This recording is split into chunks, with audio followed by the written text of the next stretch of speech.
আমার শরীর খুব খারাপ, ঠান্ডা লেগে গেছে। তাই কালকে তোমাদের সামনে ভাতের থালি আনতে পারিনি।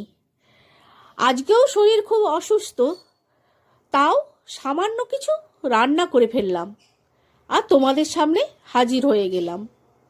প্রথমে দিয়ে দিলাম ভাত, ভাতের উপরে একটা লঙ্কা দিলাম আর রেখেছিলাম আলু মাখা।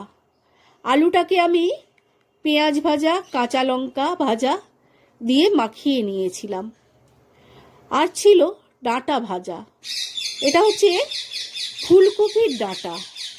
আমার ছেলে এই ফুলকপির ডাঁটাটা খেতে খুব পছন্দ করে, সেই জন্য সেটা ভেজে নিয়েছিলাম, সেটাও আমি দিয়ে দিলাম। আর রেখেছিলাম ডিমের ঝোল। ডিমটাকে আমি ফুলকপি দিয়ে আলু দিয়ে ঝোল করে নিয়েছিলাম। তোমাদের কার কেমন লাগলো জানিও। ভালো থেকে